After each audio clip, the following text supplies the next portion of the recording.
Nessa manhã eu quero falar sobre o que o Espírito Santo faz por nós. E eu quero usar um texto que se encontra no livro de 1 Crônicas, capítulo 25. Abra sua Bíblia em 1 Crônicas, capítulo de número 25. E eu não vou dar um estudo sobre o Espírito Santo naturalmente, isso demandaria vários cultos, mas quero falar apenas sucintamente o que esse texto diz. E eu gostaria de ler os 2 primeiros versos, convidando a você que encontrou o texto a se colocar de pé. Nós temos também o texto em tela. Eu vou ler o versículo 1 e o versículo 2.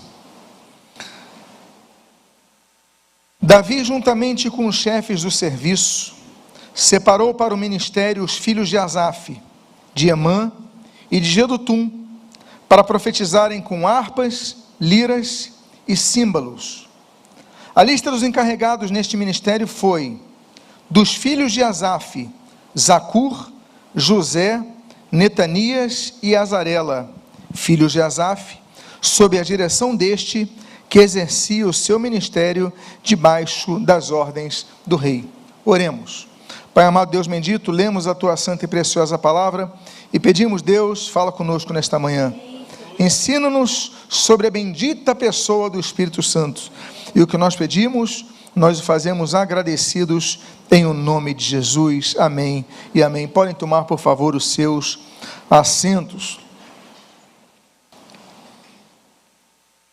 Asaf era um levita do ramo de Gerson, então era um levita gersonita, e ele era conhecido por ser o regente do coral sagrado que atuava no templo e que estava sendo preparado inclusive para continuar a sua atuação no templo ali quando inaugurado pelo filho de Davi, o rei Salomão. Esse homem também era, além de um grande compositor, de um grande músico, uma pessoa muito talentosa nessa área, ele também era, como nós lemos em 2 Crônicas capítulo 29, um profeta, o homem sensível à voz de Deus para falar em nome do Senhor. É por isso que nós temos, por exemplo, 12 salmos que são escritos por ele, o Salmo 50 e o Salmo 73 até 83, são todos eles os salmos de Asaf.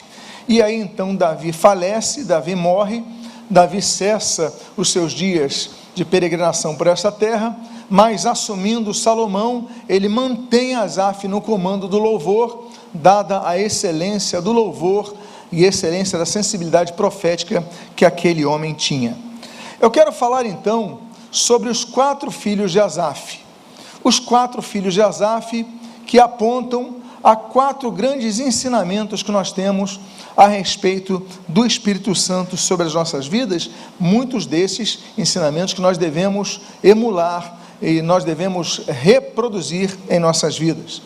Diz o texto da segunda parte do versículo 2 que nós lemos: dos filhos de Asaf, Zacur, José, Netanias e Azarela. O primeiro nome que você está vendo em tela, destacado, eu coloquei até o termo no hebraico, que é Zacur. Zacur significa cuidadoso. O Senhor Jesus, ele diz no texto que você está lendo de João capítulo 14, versículos 16 e 17, o seguinte: eu pedirei ao Pai, e Ele lhes dará outro Consolador, a fim de que esteja com vocês para sempre. É o Espírito da verdade, que o mundo não pode receber, porque não o vê, nem o conhece. Vocês o conhecem, porque Ele habita com vocês e estará com vocês. Há alguns erros dos jargões populares que nós conhecemos, que o Espírito Santo habita em todas as pessoas. O Senhor Jesus declara nesse texto que isso não é verdade. O texto diz, eu vou voltar ali dizendo, que o Espírito da verdade que o mundo não pode receber, porque não o vê e não o conhece. O mundo não pode receber o Espírito Santo. Quem não tem uma vida com Deus não recebe o Espírito Santo. Jesus foi claro a respeito disso. E ele completa dizendo no versículo 17, vocês o conhecem, porque Ele habita com vocês e estará em vocês. Ou seja, trata-se de algo que nós recebemos, trata-se de um presente que nós recebemos e que cuida de nós. Ele, por exemplo, nos conduz ao caminho da verdade. Ele nos conduz a, por exemplo, quando estamos para pecar, Ele nos alerta sobre o pecado, Ele nos alerta sobre caminhos errados. Então nós ficamos incomodados com isso. Por quê? Porque Ele cuida de nós. Sobre o cuidado de Deus, nós temos, por exemplo, o cuidado do Espírito Santo que nos dirige. Nós temos o cuidado de Deus, por exemplo, a Bíblia diz, em Números capítulo 25, que Deus é um Deus zeloso. A Bíblia diz em João capítulo 2, que Jesus zelava pela casa do Senhor. Nós temos que ter zelo pelas coisas de Deus. Nós temos que ter zelo pela casa de Deus, devemos ter zelo pela casa de Deus, mas devemos ter zelo pela obra de Deus, devemos zelar, devemos cuidar de todas essas coisas. Zacur, cuidar, cuidado, cuidadoso, nós devemos ter isso. A Bíblia diz, então, lá em Romanos capítulo 12, que o salvo, ele deve ser cuidadoso com algumas coisas. O primeiro deles, por exemplo, é o Salmo 119, que diz que nós devemos ter cuidado para com a palavra de Deus. Nós devemos zelar pela leitura da palavra de Deus, pelo estudo da palavra de Deus, mas também pela meditação da palavra de Deus. Existe uma diferença entre estudar e meditar. Ler, estudar e meditar são 3 graus distintos quanto ao conhecimento da palavra de Deus. A leitura é informação primeva.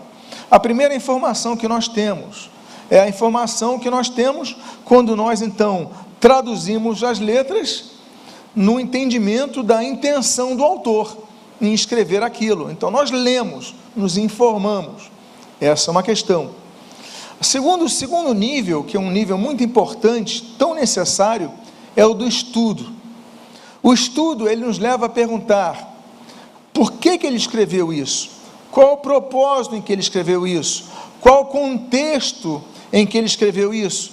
Estava em tempos de paz, em tempos de guerra, estava triste, estava alegre, estava festejando, estava numa tarefa, ou seja, nós começamos a estudar os contextos de tudo isso. Mas se ler nos traz a informação e estudar nos traz o entendimento, a meditação nos leva a aplicar isso em nossa vida. O que eu posso aplicar isso em minha vida? Eu medito nisso. O que isso significa em minha vida? O que isso vai mudar na minha vida? Como isso vai dirigir a minha vida? Então eu leio, então eu estudo, mas eu medito. Eu falo, Senhor, usa-me, fala comigo essa palavra, cuida de mim. Nós devemos então ter o cuidado de buscar na palavra de Deus o entendimento do que Ele pode falar para conosco, porque toda a palavra de Deus, meus amados irmãos, toda ela é útil, como diz o apóstolo Paulo a Timóteo. Toda a palavra de Deus tem a sua utilidade.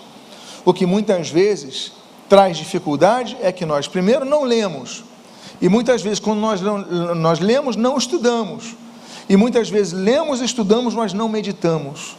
E a meditação, ela é baseada numa via dupla. Ela é baseada na busca pelo entendimento lido, do que nós lemos e estudamos, e pela oração.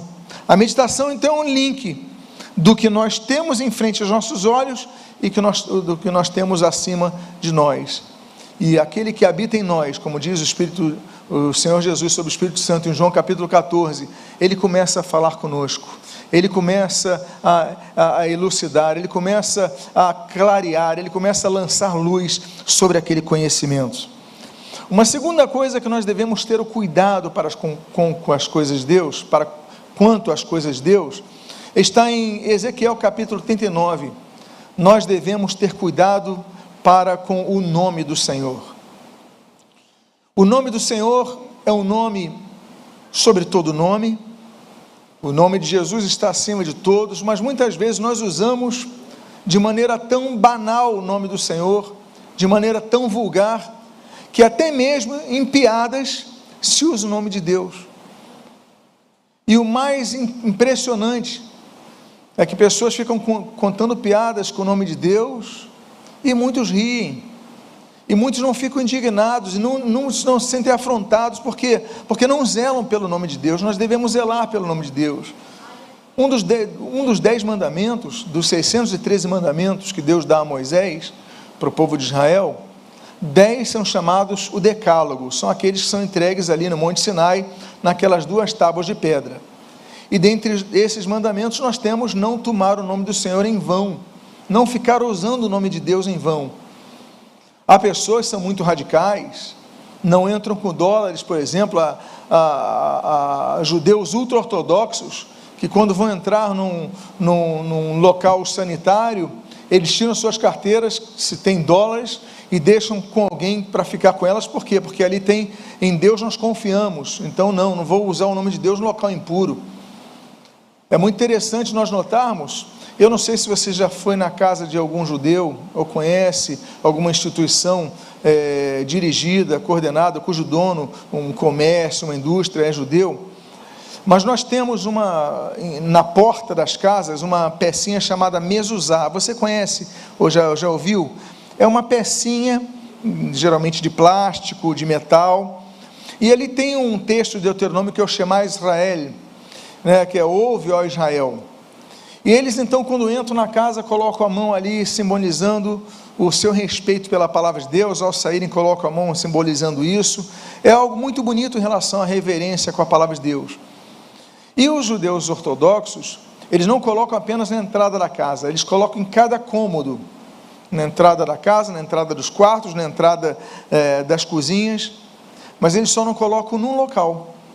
O único cômodo que eles não colocam, o nome disso é mezuzá, o único cômodo que eles não colocam os mezuzot são os banheiros. Eles não colocam porque é um local impuro, ali eu não vou colocar a palavra de Deus próximo. Claro que é um radicalismo extremado, mas que surge desse respeito de não usar o nome de Deus, e nós ficamos contando piadas em nome de Deus. Nós perdemos a reverência, não podemos, devemos zelar por isso, temos que ter cuidado por isso. Outra coisa que nós devemos ter cuidado é a favor da igreja. Nós devemos zelar pela igreja. Gálatas capítulo número 4, os salvos têm que ter zelo pela igreja. Nós devemos defender a igreja de Cristo, meus amados, porque os ataques são muitos, e nós então devemos ser um povo zeloso. Outra coisa, como diz Tito, zelar pelas boas obras. O povo de Deus tem que ser um povo zeloso pelas boas obras. Não é possível que quando se fala em boas obras, as pessoas se lembrem só dos espíritas, que fazem excelentes obras aplaudíveis. Nós temos muitas, mas muitas religiões fazendo obras maravilhosas para com outras pessoas, e nós não podemos fechar os nossos olhos a essa realidade que é louvável, que é belíssima, que realmente merece todos os nossos aplausos. A questão não é essa, a questão é, e nós? O que nós temos feito? Então nós devemos ser zelosos por isso também. Nós devemos então ter zelos também por essas coisas. E tem mais uma coisa que nós devemos ter o zelo. 1 Coríntios capítulo 12, nós devemos ser um povo zeloso pelos dons espirituais. Buscai, o texto diz, buscai, pois, com zelo os dons espirituais. Nós devemos buscar com zelo os dons espirituais. Então, se você tem o dom de mestre, procura zelar nisso. Se você tem o dom de evangelista, procura com zelo praticar esse dom. Se você tem o dom de pastoreio, zela com isso. Se você tem o dom da fé, são tantos dons, a listagem dos dons, ela pode ser vista em 1 Coríntios capítulo 12, 1 Coríntios capítulo 14, Romanos capítulo 12, Efésios capítulo 4, 1 Pedro capítulo 4, versículo 10. Existem então várias listagens de dons espirituais. Não são apenas os 9 citados ali em 1 Coríntios capítulo 12, como alguns gostam de reduzir. Não, tem mais de 20 dons. A Bíblia diz que cada um deve usar o dom que recebeu. 1 Pedro capítulo 4, versículo 10, todos nós recebemos algo, mas nós devemos usá-lo. Não devemos fazer como aquele que recebe um dos talentos, Mateus capítulo 25, o enterra e não o usa. Nós devemos usar, nós devemos nos dedicar a isso. Então, meus amados irmãos, o primeiro que nós aprendemos sobre o Espírito Santo é Zacur, é o texto que nós lemos aqui anteriormente. Zacur, o filho de Asaf, que significa cuidadoso. Nós temos o Espírito Santo que é cuidadoso por nós e nós devemos ter cuidado por ele. Outro nome que nós aprendemos dos filhos de Asaf em relação ao Espírito Santo é um outro filho chamado José. O texto que você está lendo diz: dos filhos de Asaf, Zacur e José. Yosef significa Deus adicionou, Deus acrescentou, Deus colocou algo para encher você. Olha que nome bonito, José, olha que significado bonito, Deus acrescentou. Ele acrescenta porque nós somos carentes de acréscimos. Se nós fôssemos já completos, ele não acrescentava. Então José é um nome tão magnífico que fala, não, Deus acrescentou. Mas eu diria até mais, o hebraico ele é muito diferente das línguas latinas, das quais provém o português, que ele te dá uma gama maior de interpretação no sentido da aplicação do mesmo. Ou seja, ele não apenas acrescentou, como ele acrescentará. Deus pode acrescentar ainda mais na tua vida, na minha vida, na vida de cada um de nós.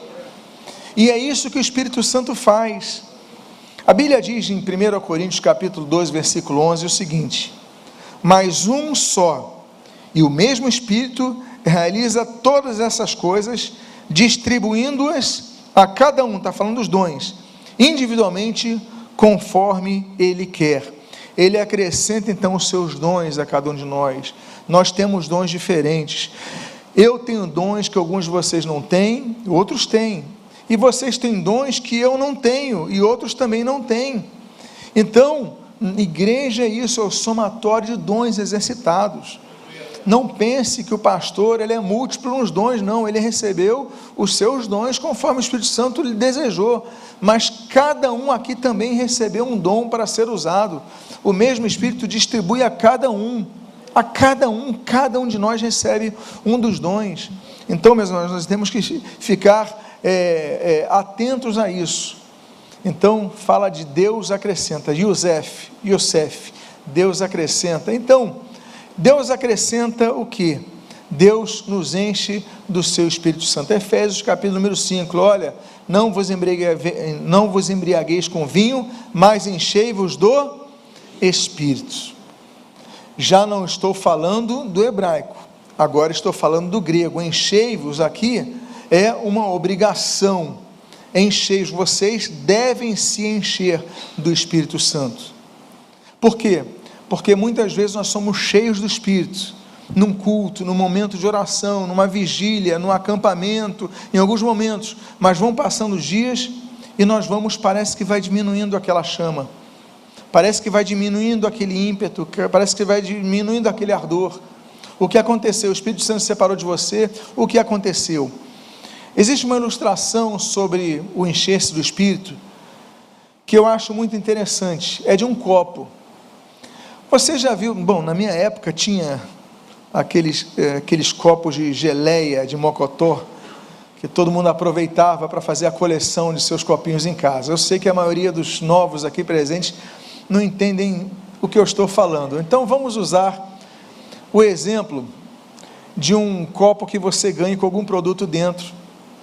E o objetivo desse produto era outro, mas você então tirou todo aquele produto, você consumiu todo aquele produto, já não tem nada, ficou aquele copinho de vidro transparente. O que você vai fazer com esse copo? Você vai jogar fora? Não. Você tem que aproveitá-lo. Mas como você aproveita um copo? Enchendo com alguma coisa. Agora imagine você pegar esse copo de vidro e você lançá-lo no fundo do oceano, que é o Espírito Santo. O oceano do Espírito, então, ele chega, o copo vai caindo lá no fundo do oceano, cai naquela areia, fica lá embaixo no oceano, e o que acontece com o copo? Automaticamente o copo ele é cheio das águas do Espírito.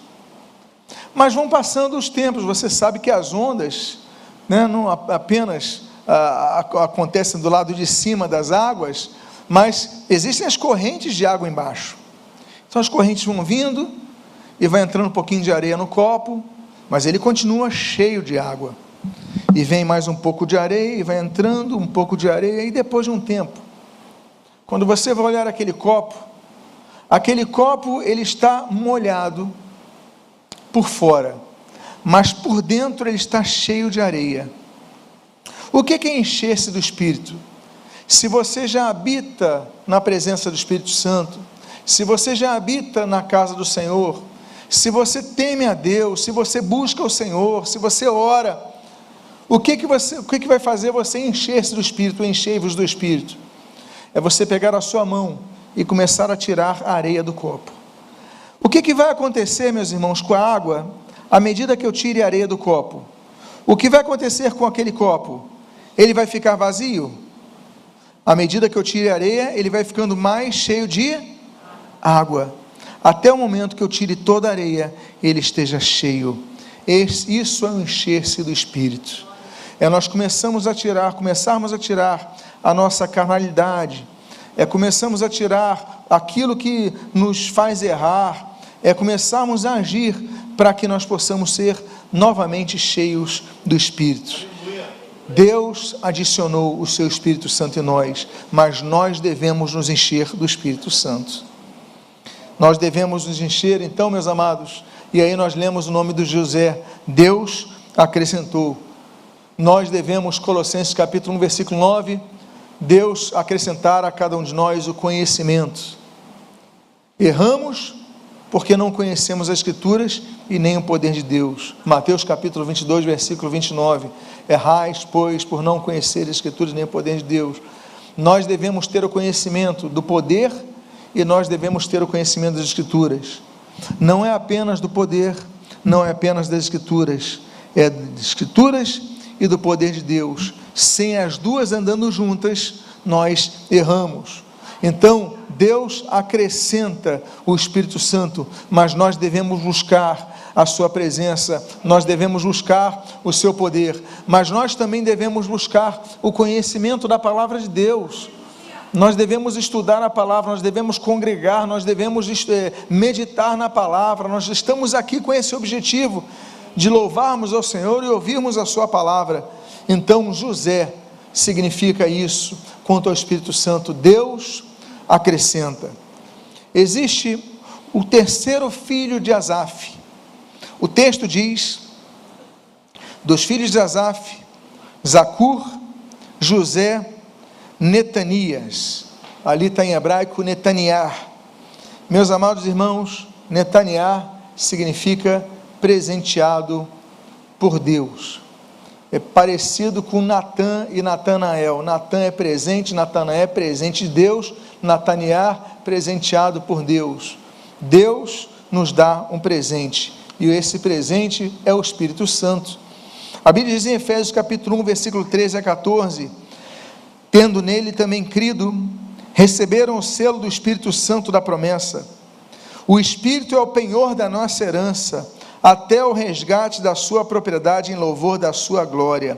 Ele é um presente que nós recebemos, o Espírito Santo, e ele nos dá presente. Eu já falei sobre os dons espirituais, as relações bíblicas dos dons espirituais, mas esse presente deve ser buscado. Existe uma mulher na Bíblia que eu sou admirador de muitos personagens bíblicos, e claro que existem os muito famosos, os muito comentados, muito pregados, muito estudados, mas existe uma mulher chamada Axa, que para mim é uma heroína. Essa mulher, ela não tinha direito, por ser mulher, à herança de seu pai, conforme o direito antigo. Axa, ela não sucumbe ao direito limítrofe às mulheres da época. Ela chega e fala o seguinte: olha, eu tenho direito à herança, e eu requeiro, como filha de Caleb, eu requeiro que você me dê as terras e as fontes de água. Essa mulher, ela quer o direito dela, e Moisés então muda a lei para dar para ela, porque ela luta pelo que era dela. Nós devemos lutar pelos nossos presentes, nós devemos lutar por aquilo que nós temos direito. Existem promessas na Bíblia que nós apenas temos informação, mas não buscamos para nossas vidas. Nós devemos buscar. E sabe qual é o nome dessa máquina que nos faz buscar? Ela tem 2 letras. Me ajude, qual é o nome dessa máquina que nos faz buscar o que nos é devido? Fé. Sem fé, inclusive, é impossível agradar a Deus. Então, Netania, presenteado por Deus. E por fim, o último dos filhos de Asaf, esse homem tão conhecido, esse salmista tão falado, ele tem um outro filho. São os filhos de Asaf. Dos filhos de Asaf diz o texto: Zacur, José, Netanias e Azarelar. Deus mantém. Esse é outro atributo do Espírito Santo de Deus em nossas vidas. Diz o texto em tela em 1 Coríntios capítulo 3, versículo 16: vocês não sabem que são o santuário de Deus e que o Espírito de Deus habita em vocês? Então ele mantém. Nós somos casa do Espírito de Deus. Azarela quanto ao Espírito Santo de Deus em nossas vidas. Devemos então manter essa presença firme em nós. Nós devemos trabalhar com firmeza para que isso se mantenha. Por exemplo, nós devemos manter os nossos, Salmo 40, os nossos passos firmes no caminho do Senhor, porque muitas vezes somos inclinados a ir para a direita ou ir para a esquerda, somos inclinados a pegarmos atalhos, e não, nós devemos permanecer os nossos passos firmes no Senhor. Salmo capítulo 57 diz que nós devemos manter o nosso coração firme no Senhor. Ou seja, não estou falando desse músculo que bombeia o sangue, estou falando da representação de nossas emoções, de nosso interior, firmes no Senhor, firmes e inabaláveis no Senhor. Devemos manter isso, porque muitas vezes vêm as dificuldades, vêm as lutas, vêm as enfermidades, vem o desemprego, vem a perseguição, vem a incompreensão, vem a injustiça, vem tantas coisas que nós entendemos que não merecemos, que nós não entendemos porque está acontecendo, mas nós devemos manter a nossa, Salmo, Isaías 26, a nossa confiança firme no Senhor, e nós devemos então permanecer firmes no Senhor, dizendo: Senhor, nada vai me separar do teu amor. Romanos capítulo 8, não será angústia, não será dor, não será espada, não será perseguição, não será doença, nada vai separar-nos do amor de Deus que é em Cristo Jesus, nada vai separar desse amor. Então guarde firme o teu coração. A Bíblia diz no Isaías 56, tu, Senhor, conservarás firme aquele cujo coração confia em ti. Conservarás firme em quê? Na paz. Ou seja, o texto de Isaías 26 diz que Deus vai conservar o nosso coração firme em paz, mas se nós confiarmos nele, é o passo de confiarmos no Senhor. Nós devemos então permanecer firmes na fé, como diz ali, resistindo ao diabo, 1 Pedro capítulo número 5, resistindo ao diabo firmes na fé. Então Deus nos manterá firmes. Deus nos mantém com todas as condições de permanecermos firmes nele. A Azarela.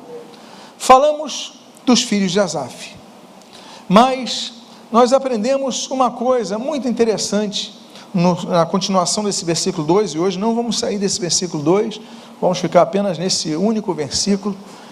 A Bíblia diz: os filhos de Asaf, sob a direção deste, ou seja, sob a direção do próprio Asaf, os filhos dele, que exercia seu ministério debaixo das ordens do rei. Nós temos aqui uma escala muito bonita, hierárquica, que é uma escala de obediência. Os filhos de Asaf ministravam debaixo das ordens de Asaf, que ministrava debaixo das ordens do rei Davi. Olha que coisa bonita: organização, hierarquia, obediência, submissão. Pela obediência, Moisés fez o que era loucura à época: construiu uma arca sem haver água, sem haver um lago ali, sem haver mar, mas ele construiu uma arca. Por quê? Porque ele obedeceu. Abraão cometeu uma loucura, segundo os parâmetros da época, quando Deus falou: sai da tua terra, da tua parentela, vai para a terra para onde te mostrarei. Eu vou fazer de lá, naquele local, uma grande nação para você. E o que ele faz? Ele obedece. Ele não compreende, ele obedece. Noé não compreende, ele obedece. Moisés, ele não quer. Êxodo capítulo 3, olha Moisés, você está aqui 40 anos fugitivo, mas você vai voltar para o Egito, vai falar na cara de Faraó, deixa o meu povo ir. Moisés não quer, mas Moisés obedece. Josué obedece, quando ele tem que conquistar a terra prometida. Por quê? Nós aprendemos aquilo que diz Samuel, capítulo 15, versículo 22, é melhor obedecer do que sacrificar. Então nós devemos aprender o valor da obediência. Agora, acima da obediência, devemos ter a compreensão do que é submissão, porque muitos confundem submissão e obediência, são coisas diferentes. Uma pessoa pode ser obediente e pode ser insubmissa ao mesmo tempo. Olha, fica naquela escala ali, por favor, fica ali naquela câmara em pé ali. Eu sou contra isso, eu tinha talento para estar cantando, eu tinha talento para estar tocando, eu tinha talento para isso, para aquilo, eu vou ficar em pé na câmara ali durante 2 horas, eu não quero, mas tudo bem, eu vou obedecer porque tenho que obedecer. Ele obedece, mas não é submisso, porque submisso, aliás, o termo em português é muito feliz, porque submisso, do latim, né? Sub é sob, debaixo de, misso, missio, missão, ou seja, eu me colocar debaixo da mesma visão, ter o mesmo pensamento. Então eu vou ficar submisso, eu vou estar no mesmo pensamento, no mesmo espírito, estar unido. Não é apenas obedecer, é estar submisso. Que coisa bonita. Esse coral era muito bonito. O coral que tinha Zacur, que tinha Netanias, que tinha José, que tinha Azarela, era muito bonito.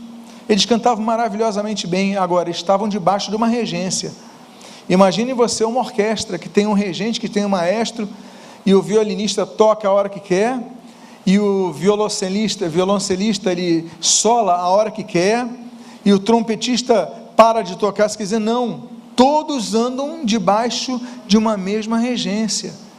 Isso é obediência, isso é submissão, é o conjunto da obra. Igreja é isso, igreja tem que andar assim, debaixo da direção deste, como diz o texto, de Asaf, que exerceu o seu ministério debaixo das ordens do rei. Que coisa bonita. A obediência é tão fundamental, meus amados irmãos. Tem gente que pensa que, e não estou falando sobre a fé, que nós somos salvos pela fé, mas a fé ela não é apenas uma teoria assimilada pela nossa mente, a fé é praticada, como diz Tiago capítulo 1. A Bíblia diz assim, em Hebreus capítulo 5, versículo 9, que Jesus é o autor da salvação eterna a todos os que lhe obedecem. Quem não obedece Jesus, Jesus não é o autor da salvação eterna para as pessoas. Texto duro, não é verdade? Mas é texto bíblico. Ou seja, a obediência é necessária para a salvação. Agora eu falei de Zacur, eu falei de Netanias, eu falei de José, eu falei de Azarela, mas eu não falei o significado de Asaf, que é o pai de todos eles. E o texto diz, dos filhos de Asaf. O nome é tão bonito, o significado é tão profundo, que Asaf significa ajuntador, aquele que ajunta, aquele que une as pessoas. Olha que nome bonito.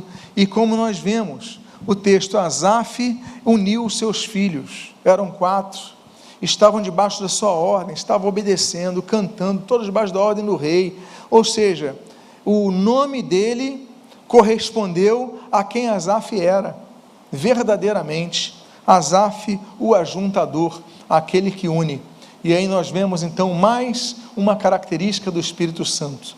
A Bíblia diz em Efésios capítulo 4, versículo 3 a 6, fazendo tudo para preservar a unidade do Espírito, no vínculo da paz, há somente um corpo e só um espírito, como também é uma só esperança para a qual vocês foram chamados, há um só Senhor, uma só fé, um só batismo, um só Deus e Pai de todos, o qual é sobre todos, age por meio de todos e está em todos. Ou seja, o ajuntador, aquele que une, é o Espírito Santo, meus amados irmãos.